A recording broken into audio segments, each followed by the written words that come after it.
بسم اللہ الرحمن الرحیم۔ پہلے بعض اہم خبروں کی سرخیاں۔ ہندوستان کے الیکشن کمیشن نے ریاست گجرات کے اسمبلی انتخابات کا شیڈول جاری کر دیا ہے۔ اسلام آباد کی انتظامیہ نے پی ٹی آئی کے جلسے کے لیے 39 شرائط پر مبنی بیان حلفی طلب کر لیا ہے، اور اقوام متحدہ میں ایران کے سفیر اور مستقل مندوب امیر سعدی ایروانی نے امریکی تشویش کو مسترد کرتے ہوئے کہا ہے کہ واشنگٹن انسانی حقوق کو ناجائز مقاصد کے لیے استعمال کرتا آیا ہے۔ اور اب پیش ہے خبروں کی تفصیل۔ ہندوستان کے الیکشن کمیشن نے ریاست گجرات کے اسمبلی انتخابات کا شیڈول جاری کر دیا ہے۔ نئی دہلی سے موصولہ رپورٹ کے مطابق ہندوستان کے چیف الیکشن کمیشن نے ایک پریس کانفرنس میں گجرات اسمبلی انتخابات کے شیڈول کا اعلان کر دیا۔ انہوں نے بتایا کہ پولنگ 2 مرحلوں میں 1 اور 5 دسمبر کو اور ووٹوں کی گنتی 8 دسمبر کو ہوگی۔ انہوں نے کہا کہ جنوبی گجرات، سوراشٹر اور شمالی گجرات کے بعض علاقوں میں 89 سیٹوں پر 1 دسمبر کو اور وسطی نیز شمالی گجرات کے بقیہ حصوں میں 93 سیٹوں کے لیے 5 دسمبر کو پولنگ ہوگی۔ دوسری طرف جمعرات کو ریاست تلنگانہ کے مونوگوڈے اور بہار کے موکاما اور گوپال گنج اسمبلی حلقوں کے ضمنی الیکشن میں پولنگ ہوئی۔ ہندوستانی ذرائع کے مطابق پولنگ صبح 7 بجے شروع ہوئی اور اب سے تھوڑی دیر بعد مقامی وقت کے مطابق شام 6 بجے اپنے اختتام کو پہنچے گی۔ تلنگانہ میں مونوگوڈے اسمبلی حلقے میں 105 پولنگ اسٹیشنوں کو انتہائی حساس قرار دیا گیا تھا۔ ریاست بہار میں موکاما اور گوپال گنج کے اسمبلی حلقوں میں بھی پولنگ اپنے آخری مراحل میں ہے۔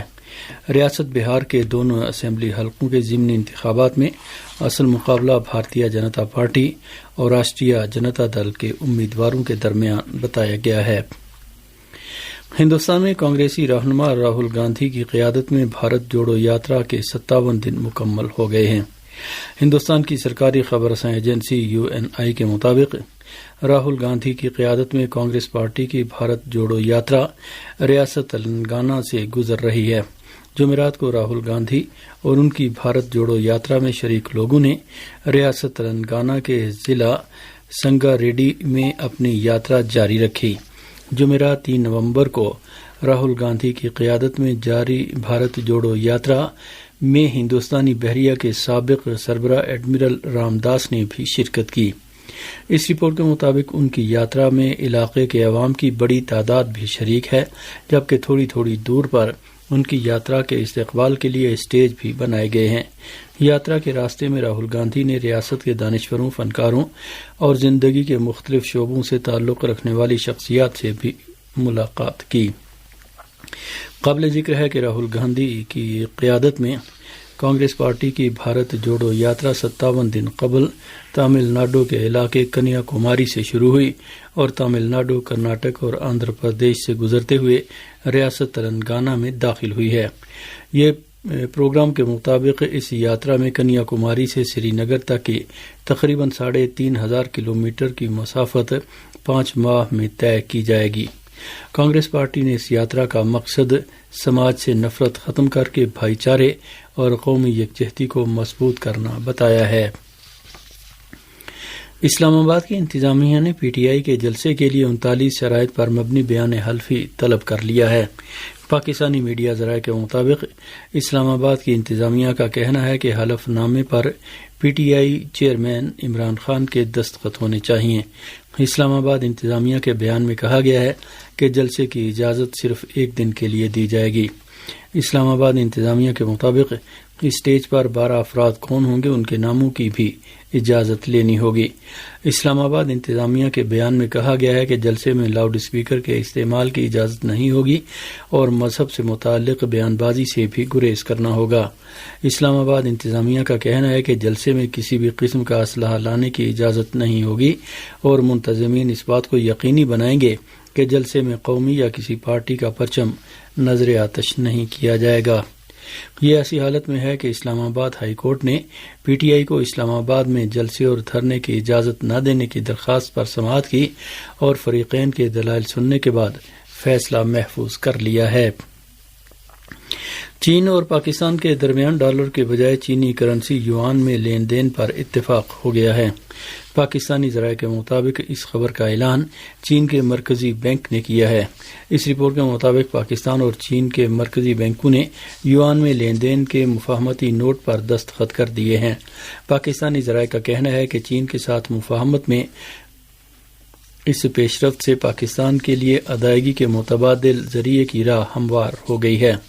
کہا جا رہا ہے کہ اس مفاہمت سے پاکستان اور چین کے درمیان کاروباری اور مالیاتی اداروں کے درمیان سرحد پار لین دین میں یوان کے استعمال میں اضافہ ہوگا۔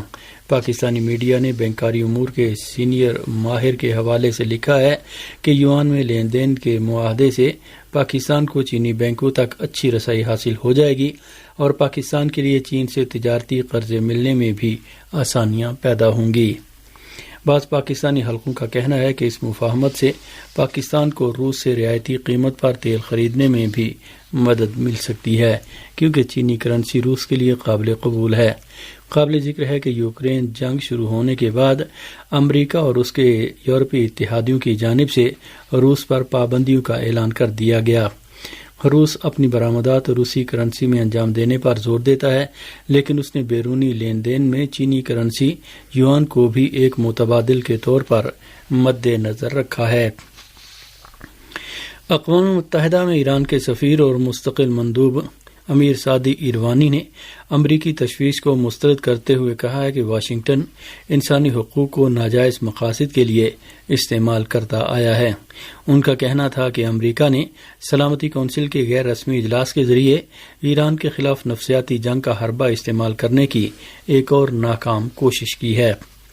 ایران میں پیش آنے والے حالیہ واقعات کے بارے میں سلامتی کونسل کے غیر رسمی اجلاس پر تبصرہ کرتے ہوئے اقوام متحدہ میں ایران کے مستقل مندوب امیر سعید ایروانی نے بڑے واشگاف الفاظ میں کہا کہ امریکہ ایران کے خلاف نفسیاتی حربوں، دھوکہ دہی اور دوغلے پن سے کام لے رہا ہے۔ انہوں نے کہا کہ امریکہ دعویٰ کرتا ہے کہ یہ اجلاس ایران میں انسانی حقوق کی حمایت کی غرض سے بلایا گیا ہے، حالانکہ ساری دنیا جانتی ہے کہ امریکہ کی ظالمانہ پابندیوں کے نتیجے میں ایرانی قوم کو سب سے زیادہ نقصان اٹھانا پڑا ہے اور اس حقیقی جنگ میں غذا اور دوا کو بطور ہتھیار استعمال کیا گیا ہے۔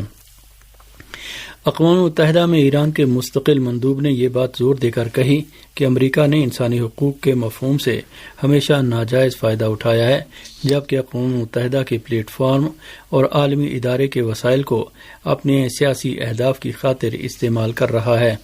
امیر سعید ایروانی کا کہنا تھا کہ تاریخ اس بات کی واضح گواہ ہے کہ امریکہ کو ایران اور دنیا کے کسی بھی دوسرے ملک میں انسانی حقوق کے معاملے میں کوئی دلچسپی نہیں۔ انہوں نے کہا کہ سلامتی کونسل کا یہ اجلاس ایک خود مختار ملک کے اندرونی معاملات میں واضح مداخلت، اقوام متحدہ کے منشور کی کھلی خلاف ورزی ہے اور اقوام متحدہ کے قیام کے بعد سے اب تک ایسی کوئی مثال نہیں ملتی۔ اقوام متحدہ میں ایران کے مستقل مندوب نے دو ٹوک الفاظ میں کہا کہ تہران انسانی حقوق کے نام پر سیاست کو سختی کے ساتھ مسترد کرتا ہے اور مخصوص حکومتوں کی جانب سے اپنے چھوٹے چھوٹے سیاسی مفادات کی خاطر اقوام متحدہ کے سسٹم کے ساتھ کی جانے والی اس چھیڑ چھاڑ کو ہرگز قبول نہیں کرتا۔ یہ ایک خطرناک روش ہے اور ایران بارہا اس کے نتائج کے بارے میں خبردار کر چکا ہے۔ ایران میں حالیہ بلووں کو مصنوعی سانس دینے کی غرض سے مغربی ملکوں کی جانب سے بلائے جانے والے اس اجلاس سے خطاب کرتے ہوئے چین کے مستقل مندوب کا کہنا تھا کہ ایران کے حالیہ واقعات اس ملک کا اندرونی معاملہ ہے اور اسے سلامتی کونسل کے ایجنڈے میں شامل نہیں کیا جانا چاہیے۔ روس کے مستقل مندوب نے اپنے خطاب میں مہسا امینی کی موت پر افسوس کا اظہار اور مغربی ملکوں کے دوغلے پن کی نشاندہی کرتے ہوئے ایشلی بوبٹ نامی لڑکی کی موت کی جانب اشارہ کیا، جو جنوری 2021 میں کانگریس پر حملے کے دوران امریکی پولیس کی فائرنگ میں ہلاک ہو گئی تھی اور اس پر پولیس کے خلاف تحقیقات تک انجام نہیں دی گئی تھیں۔ امریکہ ایران میں حالیہ بلووں کے بعد سے نئی پابندیوں، میڈیا کیمپین اور تند و تیز بیانات کے ذریعے ایران میں جاری ہنگاموں کو مصنوعی طریقے سے زندہ رکھنے کی کوشش کر رہا ہے۔ ایران کے دشمنوں نے مہسا امینی کی موت کے بہانے شروع ہونے والے ہنگاموں کو ایران کے اندرونی معاملات میں مداخلت اور تشدد کو ہوا دینے کی بھی بھرپور کوشش کی ہے۔ ایران میں حالیہ ہنگاموں کے دوران امریکہ اور بعض یورپی ملکوں کے حکام ان ملکوں کے ذرائع ابلاغ اور مغرب کے حمایت یافتہ انقلاب دشمن عناصر سے وابستہ فارسی چینل تحقیقات کے مرحلے سے گزرنے والے ایک غم انگیز واقعے سے ناجائز فائدہ اٹھانے کی کوشش کرتے رہے ہیں، اور انہوں نے ایرانی قوم کے حقوق کی حمایت کے جھوٹے نعرے لگا کر بلوائیوں اور ایرانی عوام کی سلامتی کو درہم برہم کرنے والے عناصر کی حمایت میں کوئی کسر باقی نہیں چھوڑی۔ یہ ایسی حالت میں ہے کہ لاکھوں ایرانی شہریوں نے سڑکوں پر اتر کر حکومت اور نظام اسلامی کے حق میں مظاہرے اور ملک میں بلووں اور ہنگاموں سے نفرت و بیزاری کا اعلان کیا ہے۔ ایران کی مسلح افواج کے سربراہ نے کہا ہے کہ اسلامی انقلاب دنیا میں امریکہ کی جھوٹی بالادستی کے لیے چیلنج بنا ہوا ہے۔ عالمی سامراج کے خلاف جدوجہد کے قومی دن کے موقع پر جاری کیے جانے والے ایک بیان میں میجر جنرل محمد باقری نے کہا ہے کہ 44 سال قبل ایرانی عوام کی حریت پسندانہ اور سامراج مخالف انقلابی تحریک نے امریکہ کو ایران سے بے دخل اور اس کی پٹھو حکومت کا خاتمہ کر دیا تھا۔ انہوں نے کہا کہ ایران کا اسلامی انقلاب آج بھی دنیا میں امریکہ کی جھوٹی بالادستی کے لیے چیلنج بنا ہوا ہے۔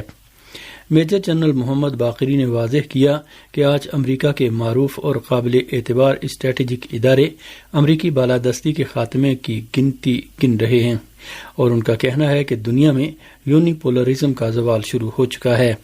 انہوں نے کہا کہ امریکی تحقیقاتی اداروں کے مطابق دنیا بہت تیزی کے ساتھ کثیر القطبی نظام کی جانب بڑھ رہی ہے، جس میں ایران ایک مؤثر کردار ادا کرے گا۔ قابل ذکر ہے کہ ایران میں 4 نومبر کو عالمی سامراج کے خلاف جدوجہد کا قومی دن منایا جاتا ہے۔ 43 سال قبل ایران کے انقلابی نوجوانوں کے ایک گروپ نے تہران میں قائم امریکی سفارت خانے پر قبضہ کر لیا تھا، جو اسلامی انقلاب کے خلاف سازشوں کا مرکز بنا ہوا تھا۔ گزشتہ تقریباً 50 دن سے ایران کے اندرونی معاملات کے سلسلے میں سعودی حکام کا کوئی باضابطہ موقف منظر عام پر نہیں آیا ہے، لیکن مبصرین کا کہنا ہے کہ ایران میں پیش آنے والے بلووں میں سعودی حکام کی دشمنانہ پالیسیوں کا نتیجہ صاف دکھائی دے رہا ہے۔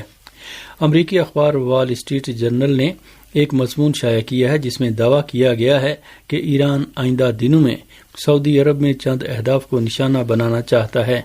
اخبار نے دعویٰ کیا ہے کہ ریاض نے اس حوالے سے واشنگٹن کو معلومات بھی فراہم کی ہیں۔ اس مضمون میں کسی بھی قسم کا ثبوت پیش کیے بغیر یہ بھی دعویٰ کیا گیا کہ امریکی باوردی دہشت گردوں اور مغربی ایشیا کی دوسری افواج نے اپنی تیاری کی سطح بڑھا دی ہے اور ہر طرح کے واقعے کے لیے تیار رہنے کا اعلان بھی کر دیا ہے۔ دریں اثنا امریکی وزارت خارجہ کے ترجمان نیڈ پرائس کی پریس بریفنگ میں جب ایک صحافی نے اس سلسلے میں پوچھا کہ کیا سعودی عرب میں موجود امریکی شہریوں کو ایسے کسی حملے کی جانب سے خبردار کیا گیا ہے، تو نیڈ پرائس نے جواب دیا کہ انہیں ایسی کسی سفارتی ہدایت کا علم نہیں ہے۔ واضح ہے کہ سعودی عرب نے گزشتہ 50 دن میں، یعنی جب پہلی بار ایران میں بلووں کی آگ بھڑکی، تو تہران کے اندرونی معاملات میں کسی بھی قسم کا موقف اپنانے سے گریز کا دکھاوا کیا، لیکن ایران کی رائے عامہ اور اسی طرح علاقے اور بین الاقوامی امور کے مبصرین اور ماہرین کو ذرہ برابر شک نہیں ہے کہ ایران میں پیش آنے والے واقعات اور اس کے نتیجے میں ہونے والے افسوسناک مالی اور جانی نقصانات میں ریاض کا کردار مرکزی، غیر تعمیری بلکہ دشمنانہ رہا ہے۔